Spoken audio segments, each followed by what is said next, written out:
जनाब, ये लड़का चोर है। इसने मेरा मोबाइल चुराया है, देखिए इसकी शक्ल। चोर नहीं तो और क्या लगता है। जज कुर्सी से खड़े होकर बोला, ये मुजरिम कोई और नहीं बल्कि मेरा बेटा है। पूरा कोर्ट सन्न रह गया। कुछ दिन पहले उस भीड़ में, उस बाजार में किसी ने उस 15 साल के लड़के की आंखों में सच नहीं देखा। सबको दिखा तो बस उसका मैला कुचैला स्वेटर, टूटी हुई चप्पलें और कंधे पर लटकी कबाड़ की बोरी। क्योंकि हमारे समाज का एक बिन कहा नियम है, अगर कपड़े गंदे हैं तो नीयत भी गंदी ही होगी। लेकिन उस दिन उस लड़के की किस्मत एक ऐसे मोड़ पर खड़ी थी जहां कानून की एक अदालत में भगवान फैसला सुनाने वाला था। एक ऐसा फैसला जिसने न सिर्फ एक केस बल्कि 3 जिंदगियों को हमेशा के लिए बदल दिया। दिसंबर की वो सुबह अभी पूरी तरह जागी भी नहीं थी। शहर को कोहरे ने ऐसे जकड़ रखा था जैसे किसी गरीब को उसकी मजबूरी जकड़ लेती है। सब्जी मंडी की गाड़ियों का शोर और चाय की टपरी से आती भाप के बीच एक दुबला पतला साया अपनी रोजी रोटी तलाश रहा था। वो राजू था। उम्र होगी यही कोई 15 साल, लेकिन अगर आप उसकी आंखों में देखते तो वो किसी 50 साल के बुजुर्ग से ज्यादा थकी हुई लगती थी। उसके बदन पर एक स्वेटर था जो शायद उसे दान में मिला था, कोहनियों से फटा हुआ, रंग भी फीका पड़ चुका था। पैरों में अलग अलग रंग की चप्पलें थीं जो शायद उसने किसी कूड़े के ढेर से उठाई थीं। राजू के लिए स्कूल की घंटी का कोई मतलब नहीं था। उसके लिए सुबह का मतलब था बोरी उठाना और निकल पड़ना। प्लास्टिक की बोतलें, जंग लगा लोहा, गत्ते, यही उसकी दुनिया थी, यही उसका खजाना था। उसे शहर की हर गली, हर कूड़ा घर और पुलिस की हर गश्त का समय पता था। आज उसे जल्दी थी। उसकी मां सुनीता 2 दिन से झुग्गी में बुखार से तप रही थी। वो खांसती थी तो लगता था फेफड़े बाहर आ जाएंगे। डॉक्टर का नाम लेना भी रईसी थी। पैसे होंगे तो दवा आएगी। राजू ने खुद को समझाया और अपनी रफ्तार बढ़ा दी। वो सड़क पार कर ही रहा था कि तभी एक कड़क आवाज ने उसके कदम रोक दिए। ओए लड़के, रुक वहीं। राजू पलटा। सामने इंस्पेक्टर वाघमारे खड़ा था। खाकी वर्दी, तनी हुई मूंछें और आंखों में वो हिकारत जो अक्सर पुलिस वालों की आंखों में गरीब बच्चों के लिए होती है। राजू का दिल जोर से धड़का। उसने तो आज कुछ गलत नहीं किया था।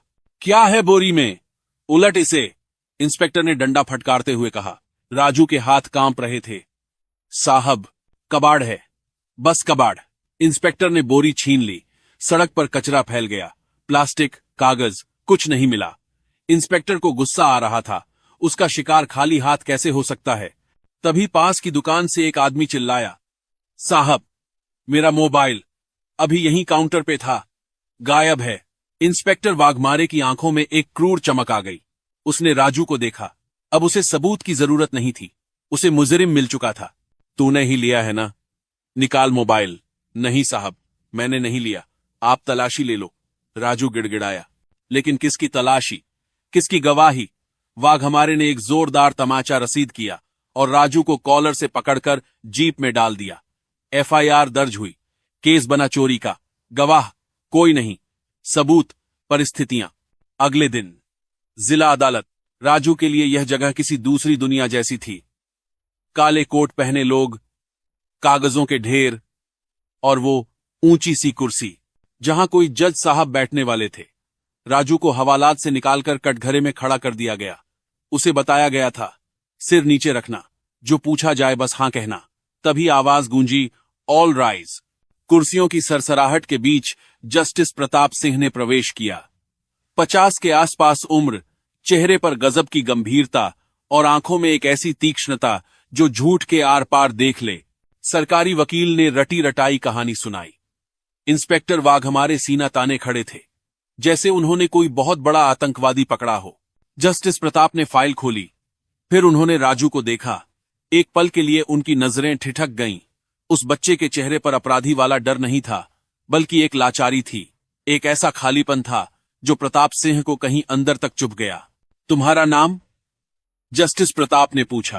राजू। आवाज बहुत धीमी थी। पढ़ते हो? राजू ने ना में सिर हिलाया। पिता क्या करते हैं? राजू चुप रहा। फिर धीरे से बोला, पता नहीं साहब। मां कहती है वो बहुत पहले चले गए। जस्टिस प्रताप के हाथ रुक गए। पेन उंगलियों के बीच जम गया। बहुत पहले चले गए। यह वाक्य किसी पुराने जख्म को कुरेद गया। उन्होंने इंस्पेक्टर की तरफ देखा। इंस्पेक्टर वाघमारे। जज की आवाज में अब नरमी नहीं थी, एक ठंडी सख्ती थी। बरामदगी हुई? जी नहीं माय लॉर्ड, लेकिन सीसीटीवी फुटेज, वो कैमरा खराब था सर, लेकिन बच्चा संदिग्ध हालत में था।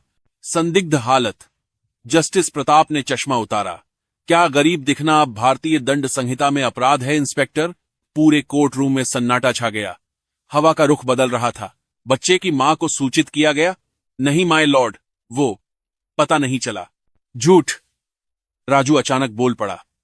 पहली बार उसकी आवाज में डर से ज्यादा दर्द था। मैंने बताया था, मां बीमार है झुग्गी में, वो इंतजार कर रही होगी। जस्टिस प्रताप ने राजू को देखा, फिर पूछा, मां का नाम क्या है? सुनीता। जज का दिल एक पल के लिए रुक सा गया। एक आम नाम, हजारों औरतों का नाम सुनीता होता है। फिर भी प्रताप सिंह बेचैन हो गए। पूरा नाम? उन्होंने लगभग फुसफुसाते हुए पूछा। सुनीता शर्मा।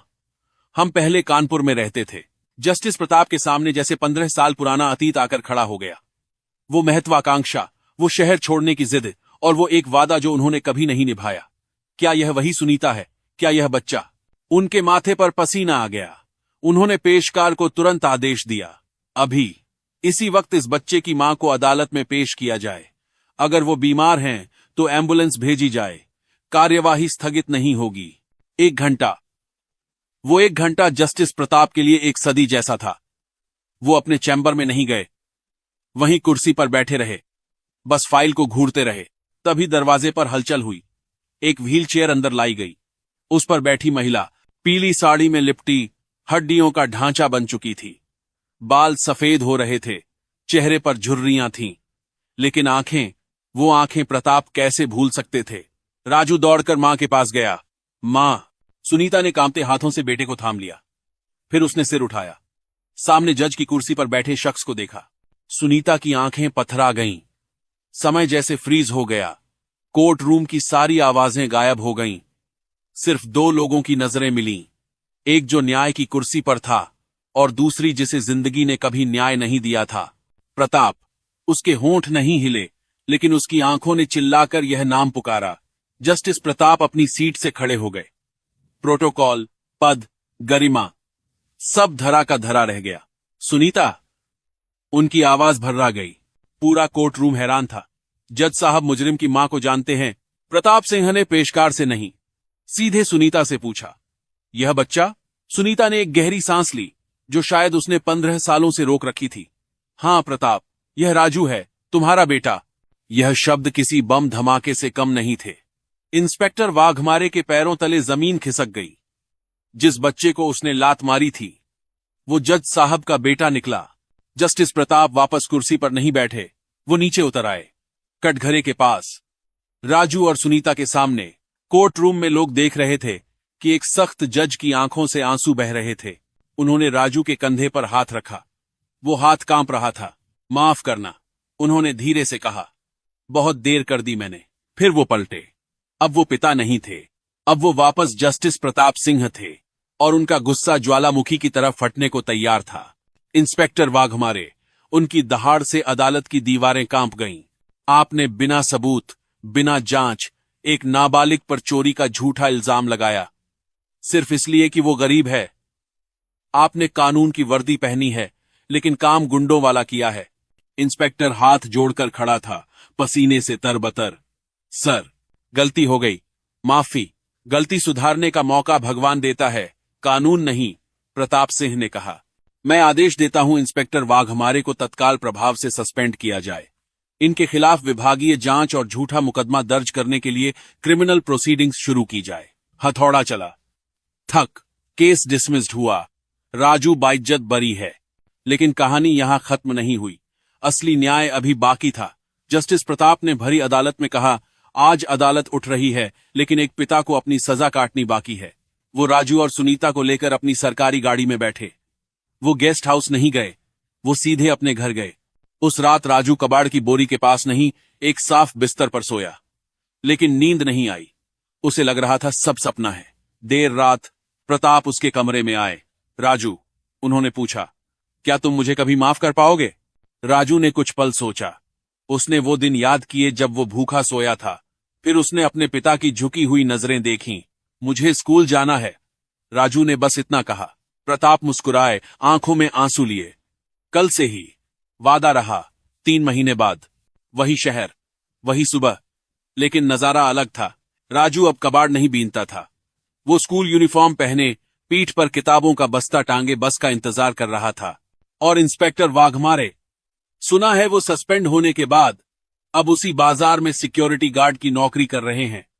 वक्त का पहिया घूम चुका था। दोस्तों, इंसाफ सिर्फ अदालतों में नहीं होता।